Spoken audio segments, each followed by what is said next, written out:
What's up, guys? This time we getting into the Winter 2020 Anime Retrospect.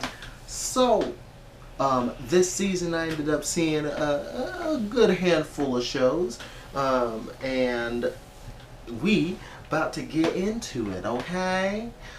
So My Hero Academia Season 4 came out, and boy oh boy, that first arc that it showed, that first arc with the trying to save Eri, oh my gosh, that was pretty darn epic. It was pretty action packed throughout, and it's trying to figure out how his quirk works and seeing like how the effects it has, and like really seeing them really try and do like their first real hero work.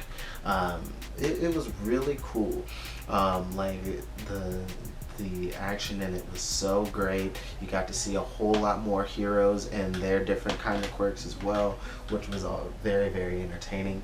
And then you just kind of get a almost what seems like a throwaway arc, with kind of like them getting ready for the school festival, and that was fun and all, and seeing how they were going to tie in the gentle villain guy, and it was interesting, a little bit, but you know, it still felt like kind of like a filler arc, even though, you know, it definitely did serve kind of a bit of a purpose, since the whole thing was, you know, trying to uplift the mood, and it was basically it was kind of a good way to a good smaller arc to kind of like calm down the mood, since this kind of the stakes were so big with Overhaul's arc, you know.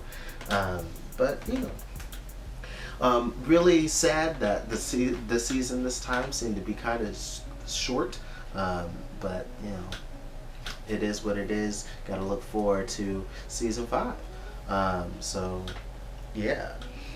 Next thing I want to talk about is Black Clover. On my end, since I'm watching everything on Funimation, pretty much where they have stopped off at is when the Black Bulls are finally getting ready to go check out the other kingdoms and see if there's any other devils out there. But the arc with them facing the first devil is, oh my goodness, that was crazy, and it really kind of tied in the whole Eye of the Midnight Sun kind of storyline, and how that all ties in, and including the opening story they always talking about, the Wizard King and everything. So the action in it was just so good. Like I mentioned in the last retrospect, how Maname Matt was just like saying, yo, this series is actually kind of good now. Yeah, still wholeheartedly stand behind that, and really looking forward to see where things go when they start going to the other kingdoms, like the Diamond and Club, or you know the other kingdoms. I'm really interested to see what happens there, because it seems like people who are watching the sub already and people who are reading the manga really enjoy this arc. So I'm really looking forward to seeing that when the dub returns. But you know, with the whole coronavirus thing, it's kind of slowing down production of simuldubs and all that good stuff. So so basically, I'll have to wait and be patient, because I'm not planning on switching over to the sub after watching the dub for so long. Now, Maggio Record, the Madoka Mojiga side story thing, that was pretty interesting to watch. Just seeing like another take on that whole storyline, and seeing where they would go and try and make it different, and the way they did it, with kind of like the twist that they can kind of switch, be like kind of in between that magical girl / witch mode, and seeing that there's going to be other ones that kind of find out the truth of, you know, the fact that all the witches are actually magical girls who have been able to keep their soul gem unclouded, and just all the different interesting side stories they had with each of the small store like mini arcs that they had with all the different rumors and such. It was very interesting to kind of see, and then just to see a bit of the fan service with Mommy's appearance in there. It did get a bit confusing on some of it with some of the show, but it was still very entertaining. I was able to continue to watch it throughout. Plunderer, that is still currently airing, but it's like in a whole nother arc. But the first arc with just seeing kind of Lick do his see his behavior and how he's trying to uncover bit by bit a little bit of his backstory, and a lot of the cool action that's through there with the different what are the ballots, and how the counts all tie into everything. It was really interesting to watch, and the all thing, and then it seems like with this next season they're really gonna go into the background of like how the all thing and the counts and everything became like the standard of the world that they're in, because you really like towards the end of the first season you realize, oh, this is not like a completely different Earth. It's just, you know, had some, like, it seems like some technology from now is actually stuff from the past, even though somehow the world kind of reverted back to something with less militaristic weapons. So it was very interesting to try and figure out, and we really I'm really looking forward to the season 2 uncovering how everything led to the point where they were in season 1. So it was a very fun ride. Next one I want to talk about is Furi. This show was so cute and hilarious. Like the way she just fumbles.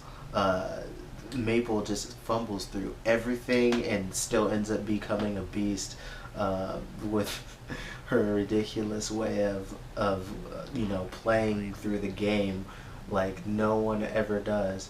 And it ends up working out for her, and just seeing all the different, especially a lot of the big major what is it called, guild events and stuff like that. A lot of those were really interesting to watch. So just seeing all the different power sets and how people leverage how they play the game, and the different strategies they try to use. It was really fun. And then like even seeing like how the community chats around the crazy exploits that Maple Tree, the whole guild kind of go through, especially with Maple herself and her ridiculous OP-ness. And it was a really fun watch. If they continue it, I would be perfectly fine with that. I'm down for a season 2. But on the other side of the whole MMO anime, Infinite Dendrogram really started off strong to me. It seemed like it was going to be a really fun ride into this really kind of more realistic yet not realistic approach to being in a VR RPG game. Yet once it got towards the latter half and they started to try and give some backstories to some of the side characters and traitorous characters and such, it seemed to take itself a little bit too serious, that it kind of turned me off. I mean, I did end up finishing watching the season, but it started to kind of like, I feel like the change in approach seemed to kind of it rubbed me the wrong way. It just seemed out of place, and I was like, that's weird that they're gonna do it that way. I mean, if they do do a season 2, I'll probably see if it starts off okay, but if not, I'll drop it.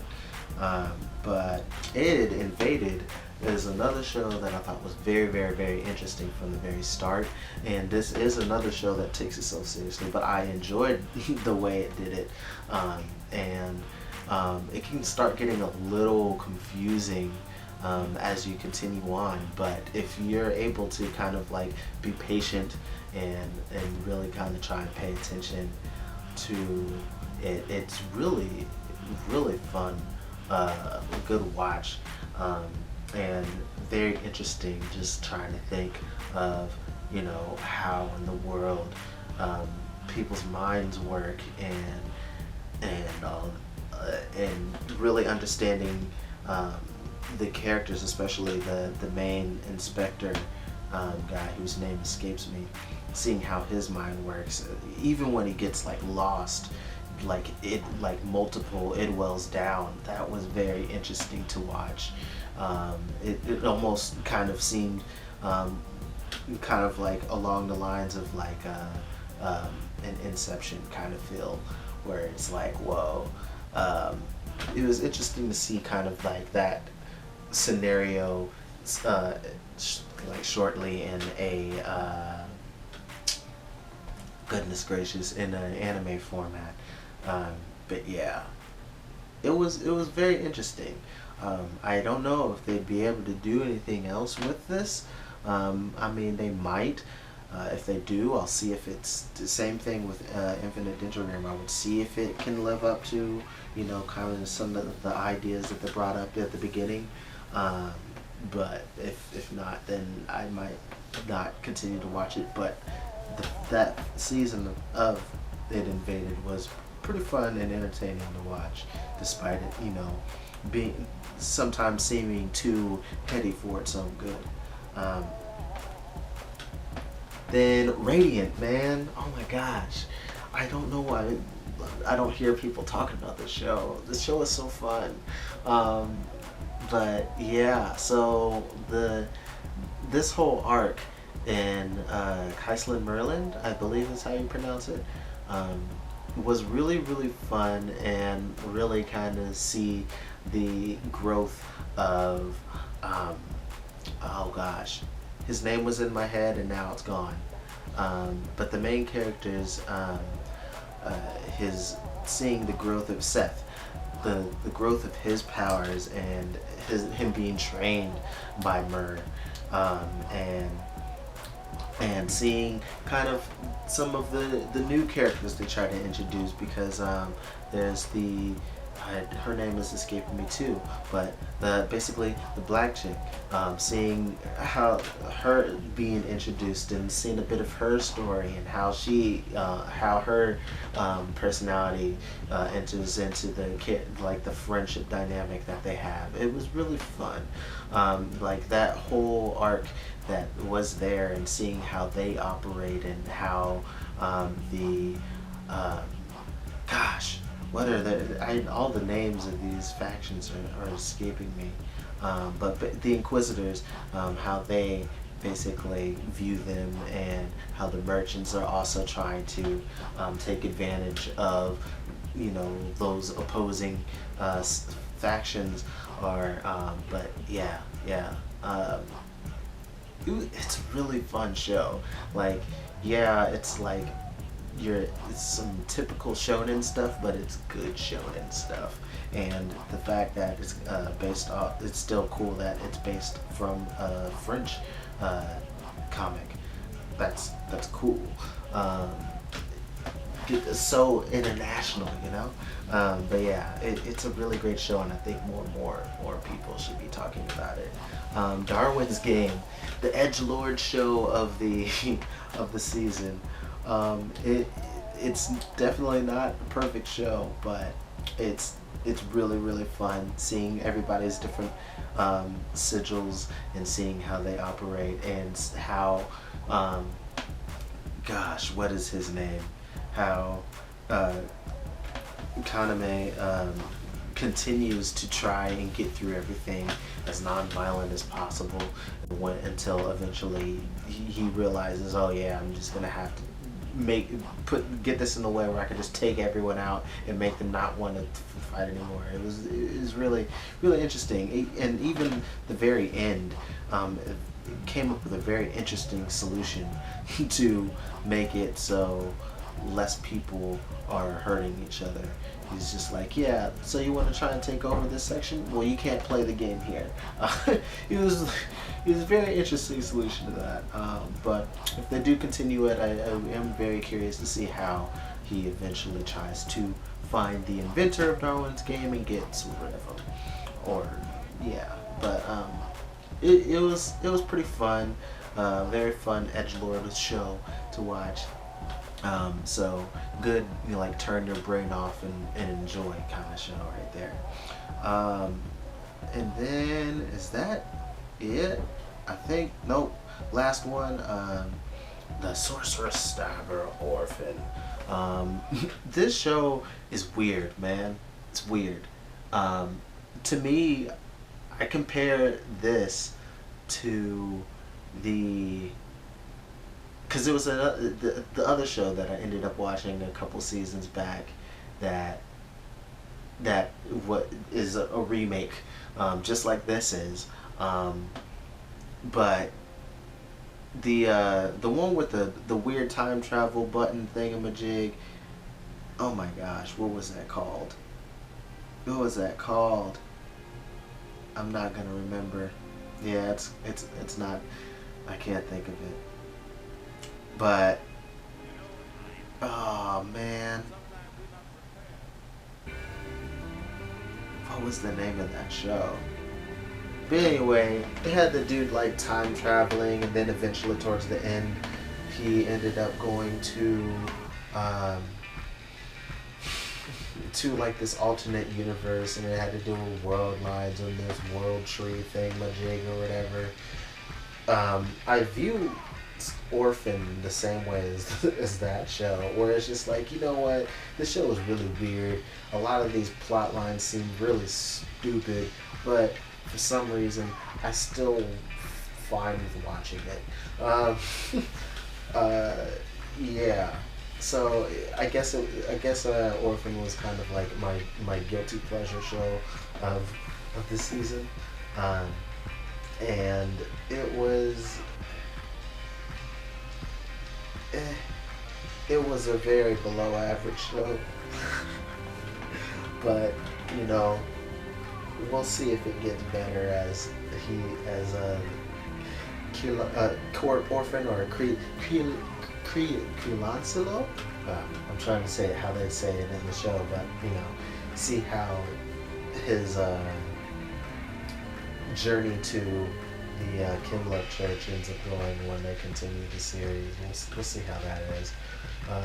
But I mean, the powers that they have in the show are kind of interesting. It's just some of the way they display the politics and some of the action is just kind of But you know, it's passable entertainment, I guess, when you're stuck in quarantine.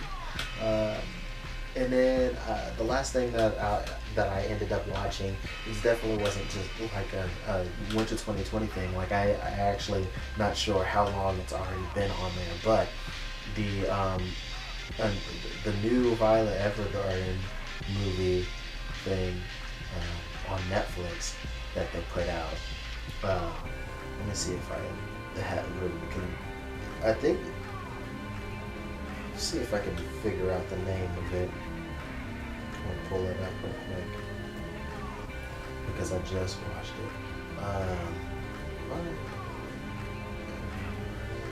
it. It is Eternity and the Autumn Dawn. That one. So I watched that movie, and yo, like Viola Evergarden, when that show came out, it was like my favorite of the year. And I think that was 2018. And so I saw that there's going to be a new movie coming out, and I know that this isn't actually that movie, if I'm not mistaken. I get excited. So like when the special came out on Netflix, I was like, ooh, I want to watch the special, and it was good. And this movie, The Eternity and Memory Doll, was really nice. Like everything about the show just heartwarming to me, and I and I enjoyed it quite a bit. Just seeing how they kind of split it up into kind of two sections, where Violet helps out the young lady to become basically a debutante, and get married for her estranged father, since she found out that she was part royalty, and that was really nice to kind of see her develop that relationship, despite the troubled past that she had, and how that relationship that she ended up losing with her basically adopted sister. That was interesting, having her learn how to deal with that with the person who still is so emotionally like emotionally disconnected. I don't want to say completely disconnected, because she understands feelings a bit more now, at this point, but she's still just kind of she's a little detached. Everything still seems like very straightforward, and it's funny how everybody in the school just viewed Violet as like perfect, because she just could do everything. But it was really cute to see that relationship between Violet and the debutante to be grow, and then eventually her being able to run into that young sister who travels all the way to where their company is, to find not really Violet, but the mail delivery guy whose name escapes me, and because the way she views it, happiness, being a mailman is a person who delivers happiness, and I was like, that's really sweet, and just seeing her growth, her trying to learn how to read and write, and also do the delivery job.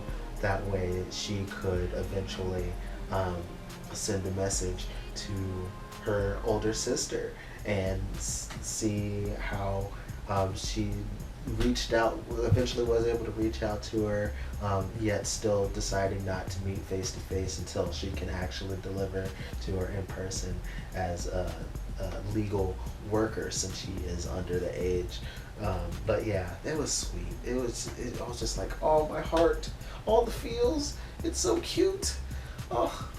But yeah, it was a great movie. I enjoyed it. The art was still so beautiful. The music was great. The themes, just, yeah. Everything with Violet, everything KyoAni does with Violet Evergarden is just makes me happy. But I guess it's time I should get into a little bit of what I am watching currently. So in this new season, that's right, it doesn't really show up like it normally does right now. So what I'm watching currently, I'm gonna just go in order. So Fruits Basket, watching the second season of that, because the first season was so good. So watching the Fruits Basket, watching this Shiro Neko project, Zero Chronicle, and the first episode was like somewhat interesting, so I'm gonna see how that is, but it's definitely on the chopping block, like already.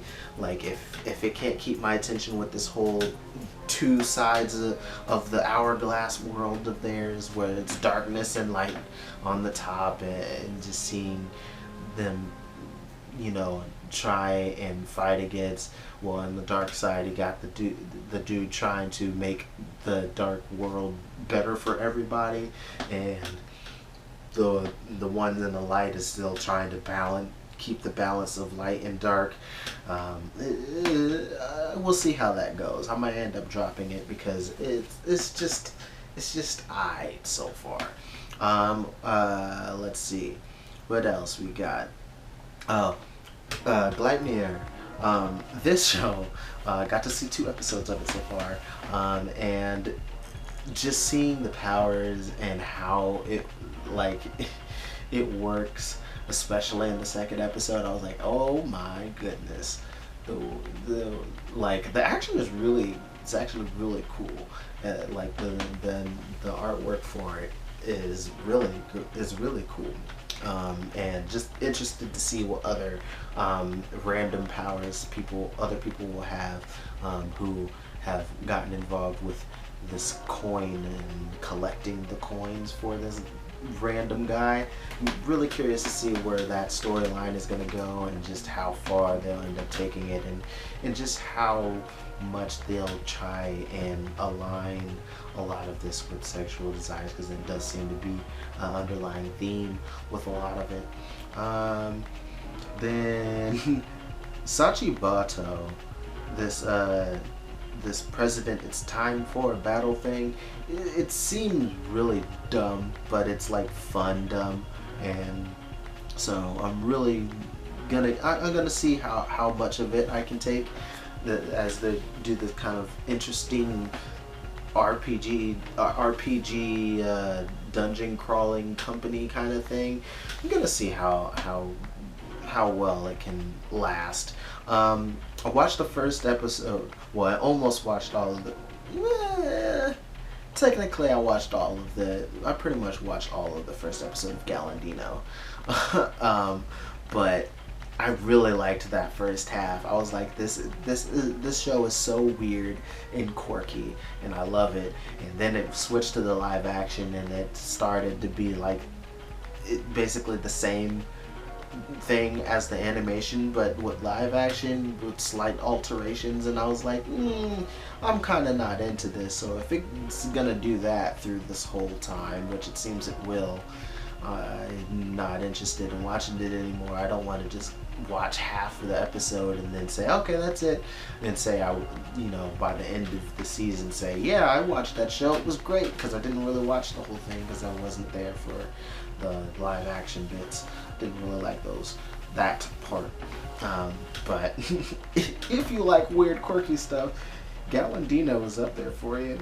Kaguya-sama Love is War Season 2 is back. It's back, baby. And the very first episode was great as usual. A lot of really funny scenarios, where it's just like, why are you going... Excuse me.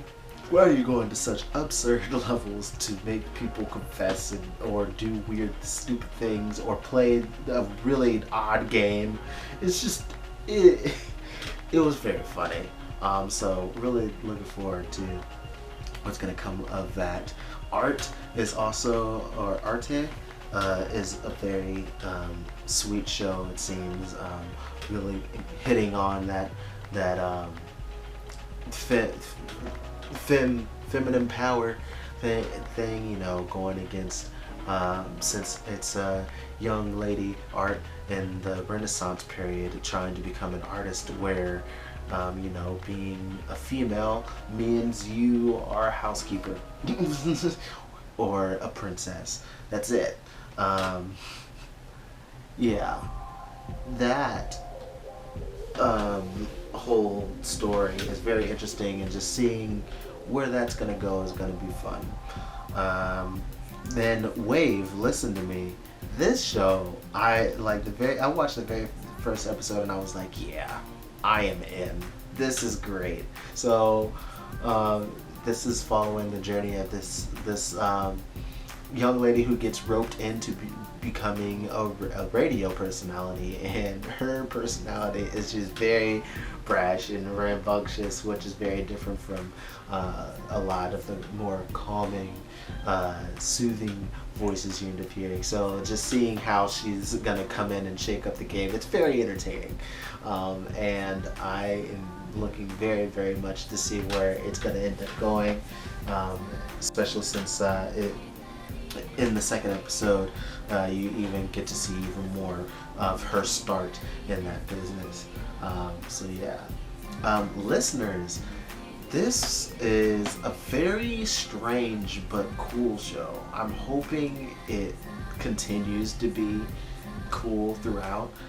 Just the whole interesting premise with the players and how they're battling these earless monster thingamajiggies, which apparently, according to the second episode, the earless are players that couldn't do it, couldn't make it, or whatever. So just seeing how this ties in also to events that happened in the past, that Echo ended up running. No, not Echo ended up running into. It's gonna be. It's very interesting. So it's almost like a mech show. I'm not usually huge on mech shows, but the premise is interesting enough that I'm curious of what the backstory of this world is and how everything really works. That it's gonna keep me watching for now. Then let's see. I gotta scroll back over since I lost my place. Bungo and Alchemist. This is another one that I might end up dropping eventually, but the first episode, where they're exploring the books and they kind of get these powers to, save the authors of these books. It was kind of an interesting premise, so I'm just seeing if it can continue to be interesting, but if it ever stops being interesting, I'm gonna drop that junk. Tried to start watching Sakura Wars, the animation, and I was like, nope. Apare Ranman, this show started off really great, so I'm hoping once it gets back to the race portion of the story, that it ends up being cool, because the dynamic between Apare and the swordsman guy is pretty interesting. So it's going to be fun to see how their journey in LA and then eventually to New York ends up being. It's going to be fun. Hopefully PA Works does a better job with this than with Fairy Gone, because I definitely did not try and go and watch Fairy Gone Season 2, because Season 1 was just like a complicated cobble of mess. So yeah. The Millionaire Detective, the very first episode I watched of this just made me be like, okay, so we got kind of like reckless Batman who's not actually Batman.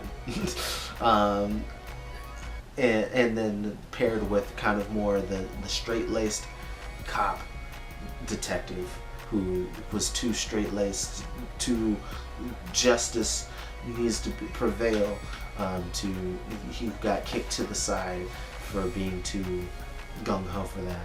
It's going to be interesting, that dynamic, how that works.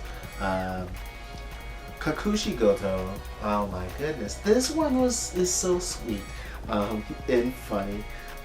Just seeing how much this author of slightly naughty comics, manga, takes care of his daughter and tries to hide that secret. What's really has me really curious though is, outside of like the cute stuff of him taking care of his daughter, is how they are intersplicing the future older daughter, the daughter when she's older, like looking back and uncovering the secret that he tried to keep. So I'm curious how they're gonna continue to develop both stories, since it seems they are determined on doing that. Like on the first episode, I thought it was just kind of like the setup, you know, the story of how she never knew, and so you're gonna see how he always kept it secret. But in the second episode, they went back to her being older and talking and trying to find even more about, you know, her dad's past. So I'm like curious how they're gonna maintain both the past and present, I guess, of those stories. It's gonna be interesting. And like mentioned before, still watching Plunderer as they're going into this new arc in the past. Really curious to see how that's going to end up going. But yeah, I think that's pretty much it. I think that's it. I'm just double checking. Tamayomi, I saw this, the baseball girls, and I was like, do I want to watch this? No, I don't. And then I tried giving like the beginning of the first episode a chance, and I was like, yeah, no, I'm not interested in watching this kind of show right now. Maybe I'll come back to it later, who knows. Doubt it though. And then Diary of Our Days at the Breakwater, the fishing club show, I decided I was not interested in checking that one out either. But yeah, so those are kind of the retrospect of winter 2020 and what I'm looking forward to hopefully discussing at the end of spring 2020. So yeah, tell me what you guys thought of these shows or what you're looking forward to in this season. And yeah, so much love, peace.